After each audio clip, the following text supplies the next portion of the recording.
시편 15편 1절부터 5절까지의 말씀을 읽고 말씀을 나눕니다. 여호와여, 주의 장막에 머무를 자 누구오며 주의 성산에 사는 자 누구오니까? 정직하게 행하며 공의를 실천하며 그의 마음에 진실을 말하며 그의 혀로 남을 허물하지 아니하고 그의 이웃에게 악을 행하지 아니하며 그의 이웃을 비방하지 아니하며 그의 눈은 망령된 자를 멸시하며 여호와를 두려워하는 자들을 존대하며 그의 마음에 서원한 것은 해로울지라도 변하지 아니하며 이자를 받으려고 돈을 구워주지 아니하며 뇌물을 받고 무죄한 자를 해하지 아니하는 자이니 이런 일을 행하는 자는 영원히 흔들리지 아니하리이다. 아멘. 이 시편을 언제 지었는지 우리는 알지 못하지만 다윗이 하나님의 성산에 그리고 성소에 장막에 머무는 그 기쁨을 그는 노래하고 있습니다. 오늘 그 특별하게 장막이라고 하는 그 단어가 눈에 띄입니다. 보통 우리가 성전 그렇게 얘기하지, 장막이란 단어는 출애굽할 때에 그리고 성전이 세워져서 완전히 장막이 필요 없게 되기 그 전에 쓰여졌던 말들입니다. 그 장막은 여러 군데를 떠돌아다녔습니다.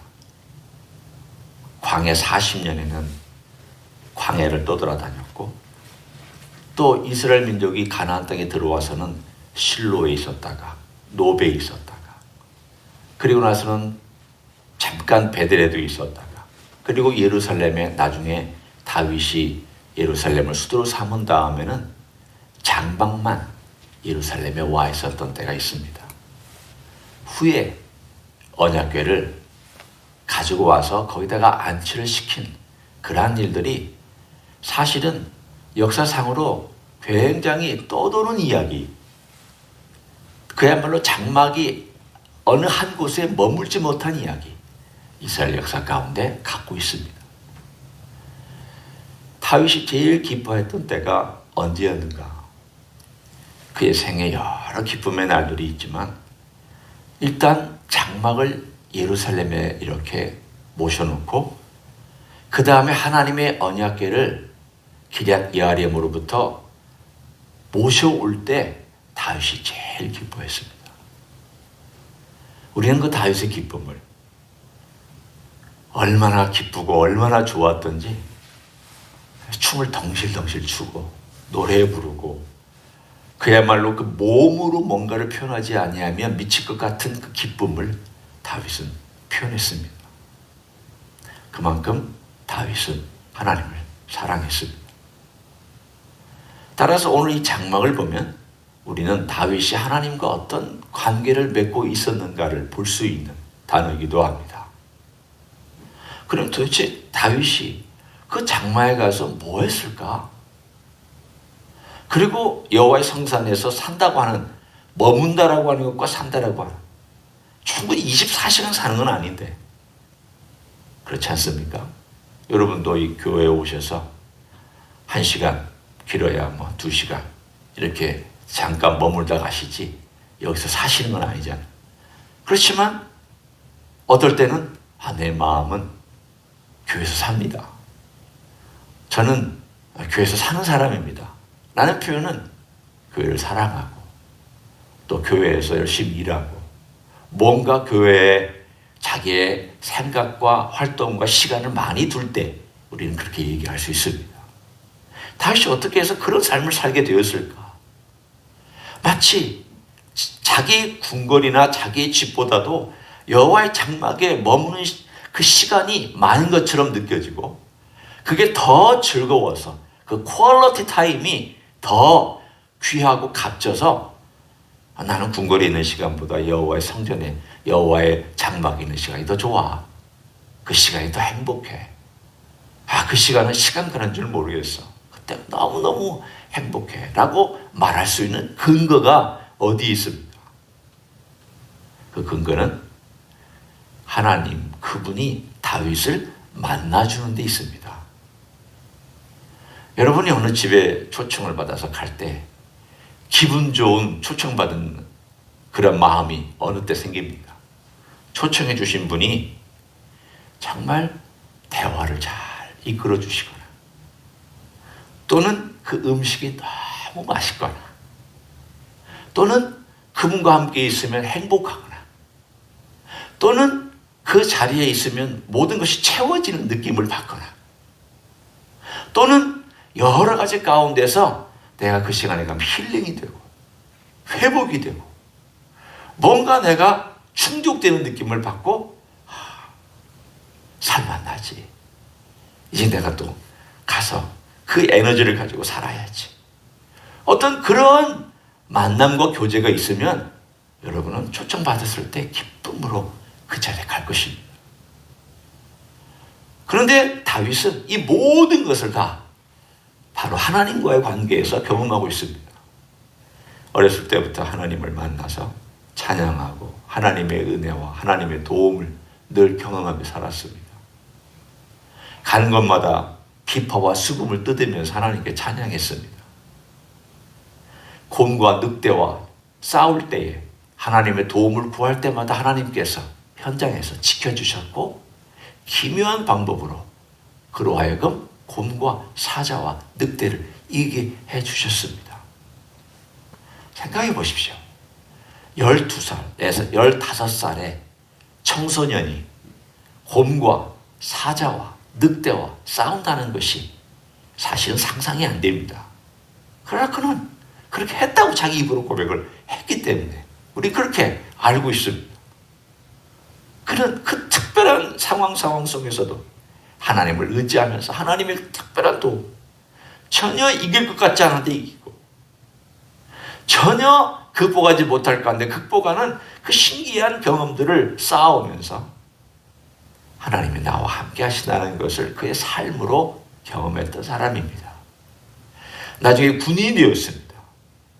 군인이 되었을 때에도 블레셋이나 이웃에 있는 대적들과 싸울 때에 그의 싸움의 모든 순간은 사실은 어떤 경우마다 그가 하는 경우마다 다 군대가 훌륭하고 무기도 훌륭하고 모든 것이 다 예비되어서 그가 승리한 거 아닙니다. 성경은 분명히 그가 가는 곳마다 승리했다고 되어 있습니다. 그 당시 이스라엘은 청동기 문명의 끝자락에 있습니다. 블레셋은 철기 문명의 첨단입니다. 청동기 문명과 철기 문명이 맞닥뜨려서 다 100% 철기 문명이 다 망했습니다. 고대 역사는 철기에 의해서 청동기가 망한 역사입니다. 그런데 청동기 문명을 가진 이스라엘이 블레셋을 계속 이길 수 있었던 것은 누구 때문이냐? 다윗 때문입니다. 누구 때문이냐? 다윗을 돕고 있는 하나님 때문이었습니다. 하나님께서 자기를 돕고 있다는 것을 삶으로 경험했던 다윗이 왕이 된 다음에 그의 삶 가운데서 제일 즐거운 것은 어렸을 때부터 자기를 늘 따라다니시, 아니 자기가 사실은 하나님 편에 서 있는 것 뭐라고 표현해도 상관없습니다. 하나님께서 늘 그 곁에 계시고 함께 해주셨던 그 하나님께 와서 과거로부터 지금까지 자기와 함께 해주신 하나님을 노래하는 것이 그의 기쁨입니다. 그래서 오늘 본문에 여호와여 주의 장막에 머물 자 누구 오며 주의 성산에 사는 자 누구 오니까, 그 성산에 머무는 것이 즐겁고 기쁘고 거기에서 나오는 은혜와 사랑을 그는 경험하기 때문에 거기에 머물는 것이 제일 행복한 시간이었습니다. 그 행복한 시간을 그는 늘 갖고 있으면서 그 행복한 시간이 있고 거기서 받은 은혜가 있기 때문에 그의 삶에 고백하기를 2절부터 5절 중반까지 여호와를 경험한 사람, 하나님이 이런 분이다, 하나님은 이렇게 지켜주신다, 하나님께서 이렇게 은혜와 능력을 베풀어 주셨다 라는 것을 삶으로 경험한 사람은 세상에 밖에 나가서 이렇게 산다, 그 이야기입니다. 하나님을 짧게 얘기하면 아는 사람은 세상에서 이렇게 살아간다. 바꿔 얘기하면 예수 그리스도를 진실로 만난 사람은 예수 그리스도로부터 받은 그 은혜와 사랑과 빛 때문에 세상에 나가서 이렇게 살아간다. 그리고 이렇게 살아가고 싶어 한다. 왜냐하면 그가 누구와 함께 머물렀는가가 그 마음의 기쁨이 되기 때문이다. 한번 보십시오. 만약에 예수님을 사랑하고 예수님과 머무는 것이 기쁨이 된 사람이 그 은혜를 가득 담고 있습니다. 그런데 은혜를 담고 있는 사람이 세상에 나가서 거짓말하면 그 마음이 편하겠습니까? 예수님을 금방 만나고 예수님과 함께 정말 진한 시간을 보내고 온 사람이 세상에 나가서 막 거짓말하면 그 마음이 기쁘겠습니까? 마음속에 행복감을 느끼고 있다가 갑자기 세상에 나가서 뇌물 받고 온갖 사람들의 돈 문제를 가지고 막 씨름하면서 그 돈에 매여 살면 그 사람이 그게 기쁨이 되겠습니다. 기쁨이 전혀 되지 않습니다. 예수님을 제대로 알고 예수님과의 행복한 삶을 아는 사람이 세상에 나가서 그 모든 것 때문에 행복을 느끼며 산다는 것은 뭔가 문제가 있는 거죠. 뭔가 성립이 안 됩니다. 내가 제일 사랑하는 거는 대상은 한 명밖에 없습니다. 제일 사랑하고 제일 쫓는 어떤 물건이나 혹은 물질이나 혹은 사람이나 모든 것도 사실은 하나밖에 없습니다. 내가 제일 집중하고 있고 내가 제일 관심 갖고 있는 것은 하나밖에 없습니다. 똑같이 사랑한다는 것은 사실은 성립이 안 됩니다. 예수님을 사랑한다면 그 예수님의 사랑을 경험하고 예수님부터 받은 것이 참되다면 오늘 어떤 일을 행하는지에 대한 그 이야기가 행동으로 나타난 사랑의 표현이 이것이다 라고 여러분이 이해하시면 됩니다. 제가 읽을 테니까 그런 각도로 한번 보십시오. 정직하게 행하며 2절입니다. 공의를 실천하며 첫 번째 영역이죠. 삶 가운데서 정직해질 수밖에 없고 공의를 실천할 수밖에 없습니다. 왜냐?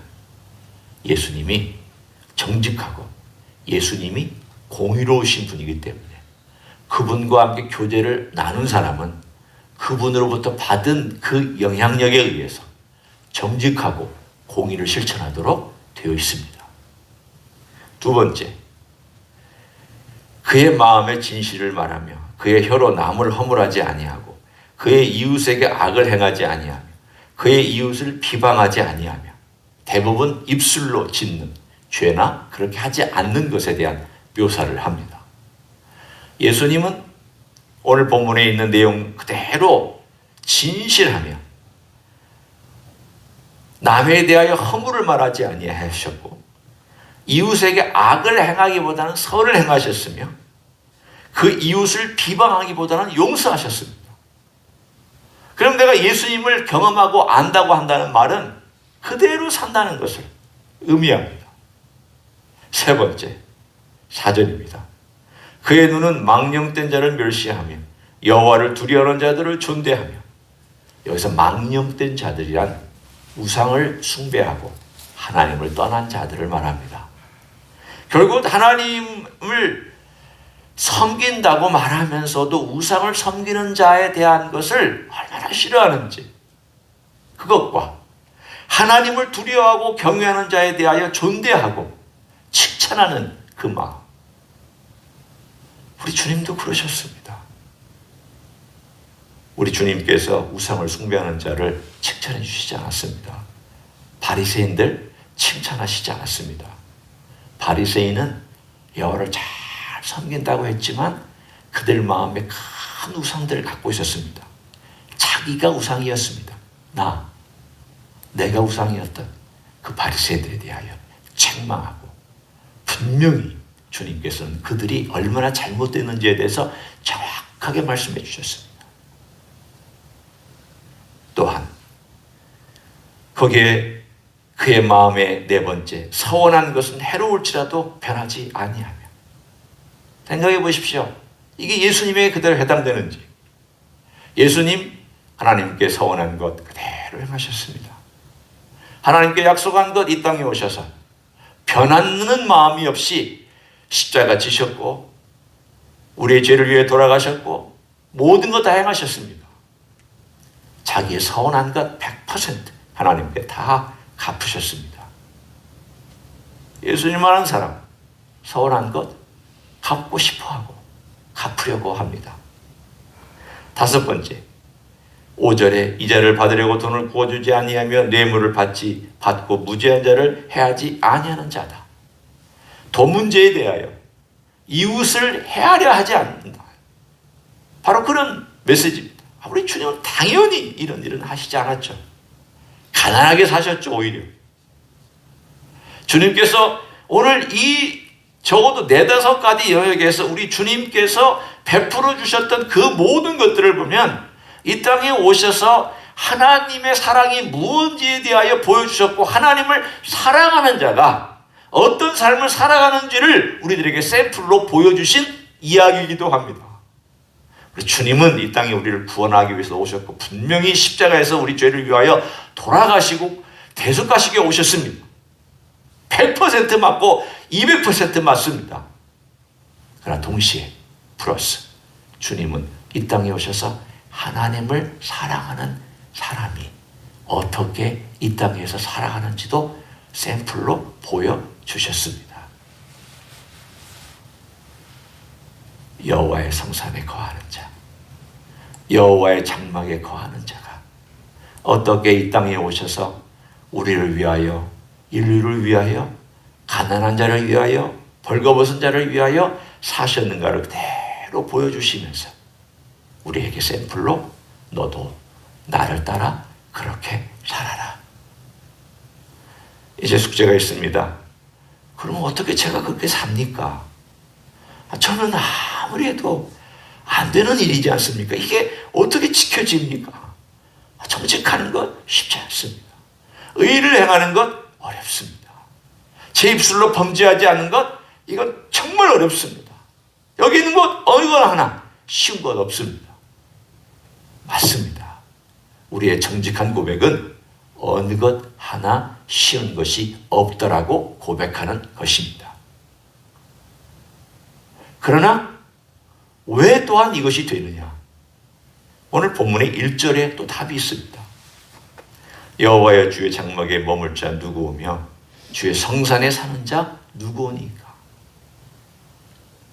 하나님께서 초청해 주셔서 그 성산에 머물고 그 장막에 머물고 있으면 그 장막에서 머물게 해 주신 분의 은혜와 능력과 지혜와 도우심이 내게 있다라는 것을 알기 때문에 우리는 이렇게 살아갈 수 있다는 것이죠. 그게 해답입니다. 어떻게 이 땅에 살아가느냐? 주님으로부터 받는 그 은혜와 능력과 지혜와 이것을 내가 그대로 가지고 가서 살아가는 거지 없는 데서 살아가라고 주님 말씀하시지 않습니다.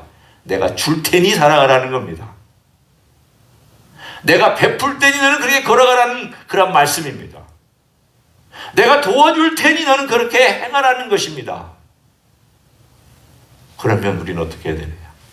기도하고 주님 바라보고 내가 사랑하는 주님을 자주 불러야죠.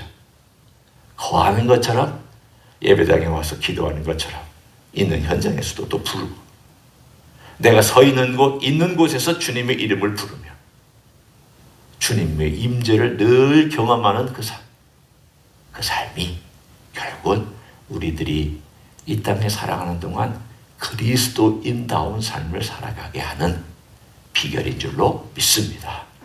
오늘 하루도 우리를 사랑하시는 예수님, 은혜와 능력을 베풀어 주시기를 예수님을 이런 표현 쓰기를 좀 미안하지만 잘 활용하십시오. 주님은 활용당하기를 원하십니다. 나 좀 애용해라. 내가 네 곁에 있다. 내가 은혜를 풍성하게 베풀어주기로 하고 너에게도 은혜를 많이 이미 베풀었다. 나를 잘 사용해라. 우리 우리는 감히 주님의 사랑과 은혜를 베풀어 달라고 기도할 수 있는 위치에 있는 줄로 믿습니다. 하루 되시기를 예수님의 이름으로 간절히 축원합니다. 기도하겠습니다. 감사합니다. 이 땅에 오셔서 하나님을 사랑하는 것이 어떤 것임을 우리들에게 직접 보여주셨습니다. 충성이 어떤 것임을 직접 보여주셨습니다. 인류를 위하여 살아가는 삶이 무엇인지를 직접 보여주셨습니다. 그리고 우리를 위하여 십자가까지 지셨습니다. 감사합니다. 우리는 인류를 위하여 살 수는 없지만 내 주변에는 이웃을 위하여 살 수 있고 주님을 위하여 살 수 있는 인생을 주심을 감사합니다. 내 힘으로 안 되는 것 분명히 고백합니다. 어느 것 하나 쉬운 것이 없음을 고백합니다. 그러나 주님께 와서 구하는 자, 주님을 바라보는 자, 주님의 이름을 부르는 자, 그리고 있는 현장에서 또한 주님을 향하여 얼굴을 트는 자, 주께서 도와주실 줄로 믿습니다. 이런 주님의 도움을 오늘도 구하며 도움을 경험하며 주님을 사랑하고 살아가는 귀한 종들 되게 역사하여 주시옵소서. 이제는 우리 구주 예수 그리스도의 은혜와 하나님 아버지의 극진하신 사랑과 성령 하나님 교통하심의 역사가 오늘도 우리 주 예수 그리스도의 도움을 늘 구하고 그 도움 앞에 서면 그 임재의 능력과 임재의 큰 은혜와 사랑과 아름다움에 쳐져서 오늘도 살기를 소원하는 이 자리에 참여한 모든 종들 위에와 주의 임재 히스교회 위에와 이민교회들과 한국교회들과 선교사님들 위에 이제부터 영원히 함께 하실지어다. 아멘.